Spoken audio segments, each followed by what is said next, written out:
want to welcome Stephanie Cover to the call. She is someone who I get the pleasure of working with, partnering with. She's someone that I love and respect. And I met Steph at the convention 2 years ago in Vegas. And we kind of just formed a bond and really went to work from there, and have always kind of, worked off of each other and helped each other. And she's someone that I really, really respect. So we're going to give her a round of applause right there for all her hard work. Oh, So how are we doing today, Steph? I'm doing great, Steve. That was really, really sweet of you. I do remember when we did meet and you were just ready to go, and just seeing all your success and everything has just been amazing. So I'm super, super excited to be able to do this with you and partner with you. So.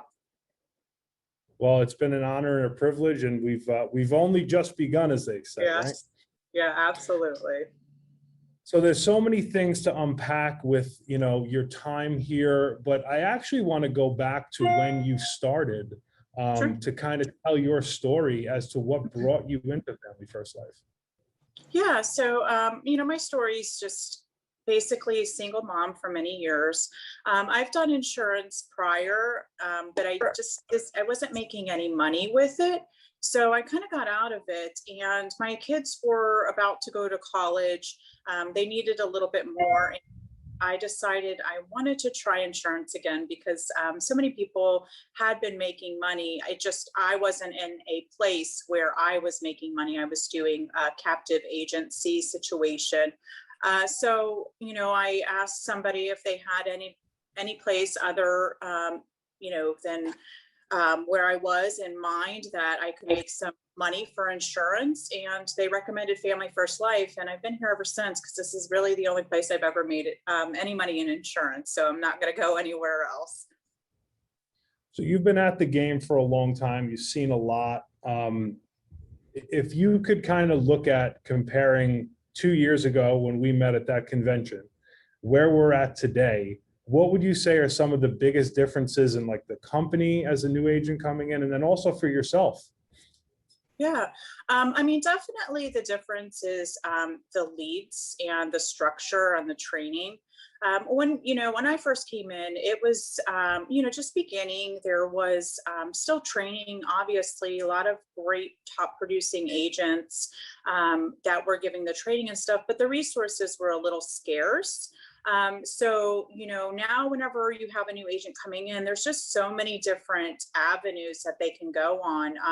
The CRM, the instant internet leads, the Facebook leads. I mean, when you come to Family First Life, you have to understand it's a leads driven system. So, if you're going to be successful here, you have to use your marketing strategy as leads. That's really what everybody does here in order to see success. So, nowadays there's just so many different options, and it's just amazing to see all of that. Yeah, absolutely. So I want to get into some of the nitty gritty with you because you've been a Hall of Fame producer, you run an agency, and what really impresses me about you is something that I don't think I could ever do in a million years. You literally live a travel trip. Like you live half your time in Ohio and half your time in South Florida. And I think it's insanely impressive to be able to do that. So how do you, number one, balance your schedule around being able to write? I mean, you pretty much write 30 to 40 a month in 2 locations. How do you do it? I just kind of have just got a gun-ho approach to it. Being a single mom for many years, I'm pretty good with the balancing act. So it's not really too new for me. I'm really good with my time management. I just make sure I schedule everything out. Make sure I have the correct amount of leads for each time I go up north to see my kids and run business there. And then of course, down here, when I'm here, I just have to make sure I have the right amount of leads as well. And then, I try to, just take care of myself. I just eat well and, exercise. And that helps a lot too, because I'm not tired and, full of fatigue because I'm not, balancing out my personal life or my, those things. And those are always important too, in order to stay healthy and make sure that you can run the business. And then it's just really, I mean, once you get to knowing that you're just really serving these people and helping them get their insurance, it really doesn't matter where you are. You're going to go into the appointment, you're going to do the same thing, regardless if you're here or if you're there, because it's the same thing everywhere. Good point. One really key thing you said there, and if anybody follows Stephanie on social media, you will see that she is doing a 75 hard challenge, working out twice a day. And she said it, you know, your health is everything. And that's a big key. What you eat, what you do, how you take care of yourself, and how you have the energy to do what you do.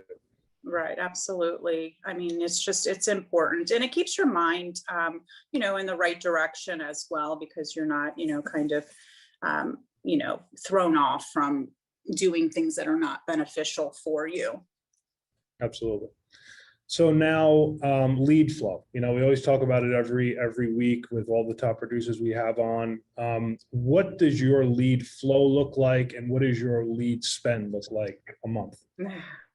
Well, I've gotten really accustomed to spending a decent amount on leads and not thinking too much about it, because I know that I have the ability to make all of that money back. But I've worked my way up from using the CRM, instant internet leads, Facebook leads, as things have emerged throughout the years. Now I have my mortgage leads that I get in every single time that they get put into my CRM, constantly calling those. I spend probably about 8,000 to 9,000 a month on leads. And, I'm comfortable with that because I know that I'm going to see the benefit from that, because I need to have people to see in order to be able to make the money that I, am making by helping these families. So that's about what I spend, is about 8 to 9. Okay, got it. Now, on your dialing, I've had you in the office, I hear you dial, you have an alias sometimes. Yes. And what I love about that is you understand the psychology around the phone, and also we'll get into the in-home. Walk us through a little bit of your phone script and what makes it where you're able to book so many appointments every week. There's no reason to why I book so many appointments. I would just say it has to do with just a lot of practice. I actually enjoy being on the phones because I know that that's the place where it all starts. If I don't have any appointments, then I don't make any money for my family. So, I've learned that a dial day is the most important day. And so, I enjoy doing my dials. I don't, I know a lot of people are like, oh, dial days, the worst day. It gets me pumped up. I'm like, yes, I get to make appointments. I know that I'm going to go into the field. I know I'm going to be able to make money for my family. That's just the way I look at it. And I just, when I'm dialing, I try not to let, the client get any kind of, control over the conversation, or be bothered whenever they're saying things to me that sometimes are just inappropriate. I'm used to being called a name at least once or twice a week. And I'm good with it. I just kind of learned to roll through it and not take it too personal. But I do use an alias. One of the reasons is because I want to disconnect myself from being the person that is the one that's going to get them the information, because I don't want to answer any of their questions on the phone. I know that, they are always like quotes, and they want this. And, I simply just let them know by using the alias that that person, that's going to be assigned to them is going to go ahead and go over that. I don't do that. But if I'm calling a mortgage lead, I just simply, do you want to do like a ring ring or? Give me we won't do like a full role play, but give me a Okay. little bit of like kind of your opening line and where you take it. Yeah, so I just always let them know, hey, I'll say, this is, Stephanie giving you a call in regards to, I always say regards to, so now they're like, what was it that I regarded, and inquired about or whatever, to the form that you had. So I do my mortgage, to the form you had mailed in here, and I say to the office, because, it's got to go somewhere. So it's coming to the office and it's coming to me to go over the information. My job's really simple. It looks like you had requested the information from that mortgage, whatever their loan is. Just going to verify some information for you, verify their birthday, go over, their spouse's birthday, their smoker, non-smoker. And then I just, let them know it's in regards to the programs that are going to go ahead and cover the loan for them and the family. So even like whenever you're calling for the instant internet leads, you would just say that you're calling in regards to, the request that was submitted online for the life insurance. That way they know exactly why you're calling. And you always want to make sure you have the tonality of like you're in control and you're letting them know that, you're basically doing them a favor by getting back to them and giving them that information that they had requested. Love it. Simple, to the point, perfect, and the great psychology. I wanted to talk a little bit about weekends. One of the things that I see in FFL everywhere is, the weekend warrior, and they say, if you can work weekends and you do it a couple years, if you choose to do it now, you'll then choose to never have to do it again. You consistently on the weekend, you have like monster days. What is it about weekend, Saturday, Sunday for you that really takes you to being a Hall of Fame top producer? Yeah, I mean, you got to figure on the weekends, it's more or less more people are home. Everybody else is basically doing the 9 to 5 that we're helping. So during the weekend, you can have all age groups home at all different times. So you can have somebody that's, 30 to 40 home on a Saturday morning. Whereas if you're doing a Tuesday, it's usually the older folks that are home around that time. So you can kind of condense and get a whole bunch of appointments in on the weekend, and you just kind of dedicate your time to that. And then I just take off slower on maybe like a Tuesday or something, because I'm getting a lot of appointments or a lot of things done on the weekend. But I mean, it just makes the most sense when it comes to this, because we go to the families' homes. They're not coming into our office, we're going to them. And most of the time, that's when they're home. That's when they're available. And that's when they feel more comfortable. They're in relaxation mode because they know they don't have to go to work. Maybe they don't have as many like practices for their kids. They can figure out when they're going to make their dinner or lunch. And it just is a better time to go over the information, I feel, with them. Yeah, definitely the guard is taken down a little bit, relaxed, like you said. Perfect. Yeah. So now, you're InHome. I wanted to touch on a couple things that you're InHome, because you do a very good job, one on the advanced market side, as well as you do a good amount of IUL. How do you qualify those clients, and how do you communicate like an IUL, for instance, and the value behind it? The IUL, the value behind that, it's just a flexible. I mean, I don't see, the thing is with my IULs, I don't present them to them as a retirement aspect. I usually just give it to them more or less on an option where they can have more value of like the cash value and the death benefit along with the living benefits, depending on where they can qualify for. So I usually present an IUL usually to somebody that's about 50 and older in regards to not getting any cash back, or if they can still qualify for, like the term aspect. So that's what I use my IULs for. I mean, if I did have somebody that I was looking to, have them go through and get more of a retirement strategy, I mean, what you're going to do is you're going to go through your financial inventory sheet. You're going to ask those questions about the 401k, about their savings. You're going to kind of figure out which direction they want to go for their own particular retirement, because the IULs are basically designed, if you're going to use them for a retirement aspect, into like, giving them a greater return of interest. And it's different than a 401k because they can take withdrawals from it with no penalties and things like that. So it gives them that, but you have to have somebody that's willing and wanting to do that. and to understand it. So it can be a little bit more of a complex, conversation. They have to be wanting to make sure that they're, doing more for retirement. The annuities and the 401ks are a little bit more, a little easier to go over, because most of the time when you're asking them about their 401ks, you would just make sure, hey, how much do you have in your 401k? Is that a new, are you currently contributing to that? What do you plan on doing with that once you retire? You can ask those, kind of questions there, and then you can kind of figure out which direction to go.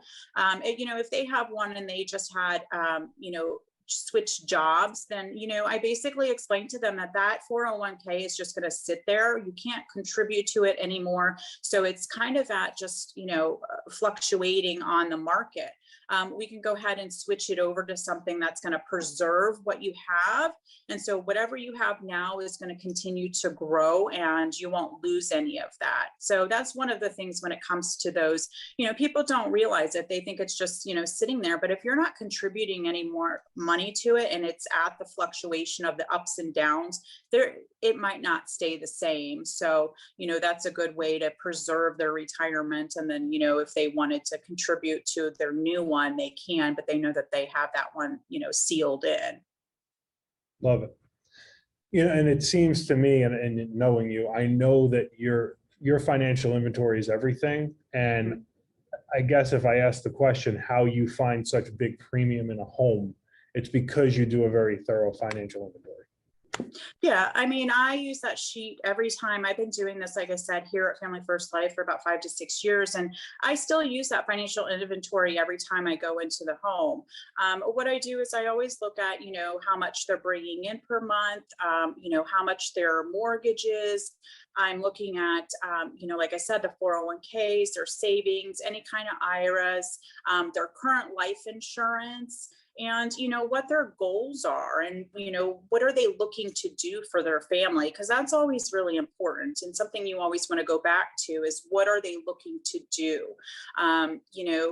What is the reason why you're there? So, once you can help them, like, just kind of transition and realize those numbers and see that, it's easier for them to understand putting that money towards it makes sense, because it's going to protect and do what they need it to do in the future. So I just kind of emphasize a lot on that and what their goal is in the long run. Even though they can die, I always, let them know, like, if you died yesterday, how would your situation look? So we don't know when that's going to happen. So let's see what you want to do for your future, for your family, for legacy, for paying off the home. And then let's also see how your family would be if you would have died yesterday. What I love about your structure of InHome is it doesn't have to be mortgage protection. You can do that exact same InHome to find money, final expense, straight life. It doesn't matter. It works everywhere because you can find the money and ask the same questions in every scenario.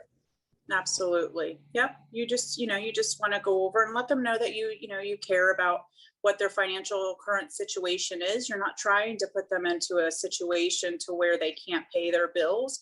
You're trying to help address where they are right now and where they want to be for their family, and see what you can do to help them there. I love it. That's amazing. How would you say when you started, and I'll gear this towards new agents, some of the things that you struggled with early on, how you fought through it, how you learned. So this way, for all the new agents that are on here, just like kind of a piece of advice for them about how to keep going. Yeah, I mean, you just have to really figure out what you want to do. I mean, what are you looking to, get out of the position you're currently in? You're an insurance agent. You have to talk about death all the time. You have to talk about finances all the time. Those are just some of the things that you have to, kind of just be comfortable with and understand. And then when you're going into those homes, that you're there to help them, and you're serving them by finding out what is important for them and their family. So those are some of the things that when you're new, you have to kind of understand, along with the main thing to understand is that you have to have people to see. you know? And so you're going to have leads. You're going to have to be on the trainings. You're going to have to, take yourself to a different level by making, yourself basically like a sponge. You want to learn as much as possible. And then as time goes on and you continually repeat and, we say wash, rinse, repeat, constantly do that, you're going to be able to see things, move a little bit in a more, less frustrating, if you're frustrated at all, situation, because, you're used to it now, what to expect, what it entitles, and it doesn't change. This is an old industry. I mean, it's really simple, I mean, people need insurance, you go and you help them, and that's all we do. Man, if we just bottle that quote of like, keep it simple, and we're just helping people to thing Yeah. that new agents, I agree with you 100%. So Mhm. now you're growing, you're building. When did you get your first staff, and when would you recommend for a new agent they look at getting a staff? So staff, that's always fun. um, because it's depending on what you want to have your business and how you want to have it structured. I personally took on too much myself, and I got my first staff maybe about 3 years ago, and I started with doing the admin part. I had somebody that was helping me with, calling my clients, looking at my pending, those things there.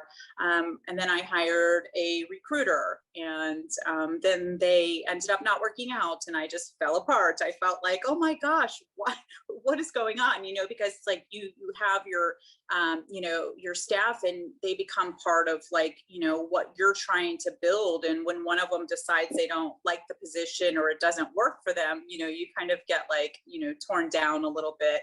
Then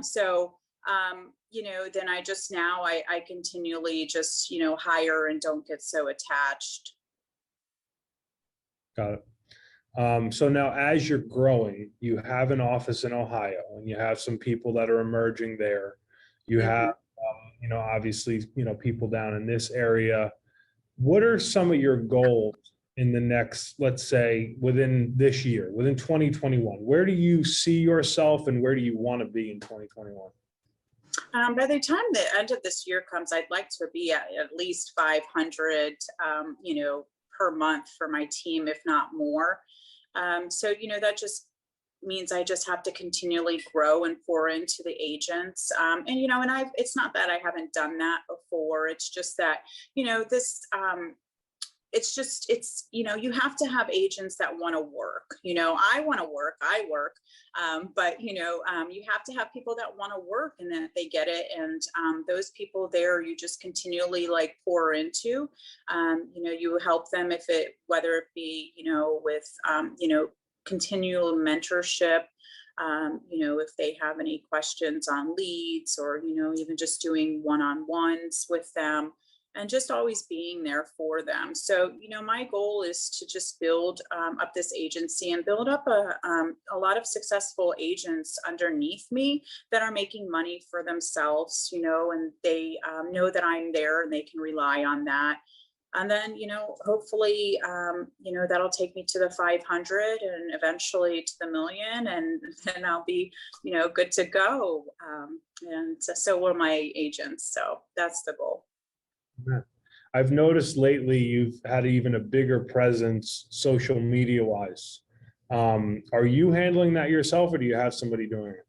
No, I've hired somebody to help me with that aspect too. Got it. Okay. So yeah, I've seen a lot of stuff come your way, Mhm. hashtags and the whole deal, Yeah, um, yeah. which is cool. I love it. What would you leave for someone new on this call right now who's maybe trying to figure it out, they're struggling, wherever they're at?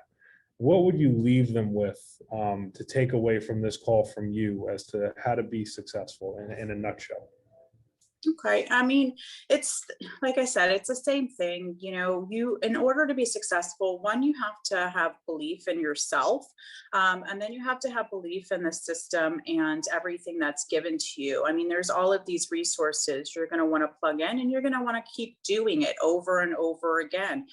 There's nothing different. It's not like if you don't run appointments one week, you're going to get deposits in your account. You have to run and be consistent and you have to buy the leads. Yes, that means you have to spend money. That means there goes, something that you might have wanted that was a material thing that you've been waiting for. Maybe you have to put that on hold, because you don't have any leads and you don't have any business and you're out of business. And I think a lot of people, they don't understand that. One of the things that I did whenever I was first started, single mom, I had 3, 5, 4 jobs.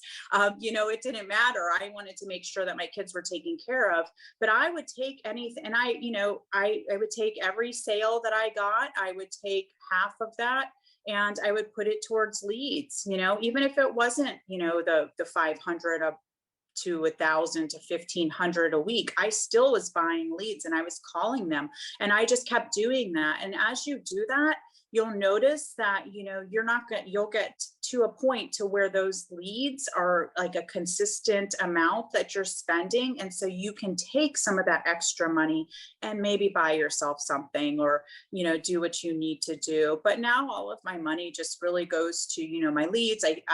I want to hire more staff because I want to pay people, because I want to give them a job, and I want to see, better for them as well for my agency. So I don't have a problem, spending my money in regards to making the business work, because I know that's what you have to do. You have to believe in yourself, and then you have to believe in the system enough to consistently reinvest back into yourself. I love it. That's amazing. Well, I want to thank you for everything that you bring to the team every day, for everything that you do, for dealing with me. Not easy. Oh, you're great. Stop it. So you're the best. Thank you so much. Really look So are forward you. to this year takes us. So thank you, Steph. Yes, absolutely. My pleasure. It's been so wonderful working with you. So you're doing so amazing with the team and, just your leadership. So we appreciate you, Steve. Thank you.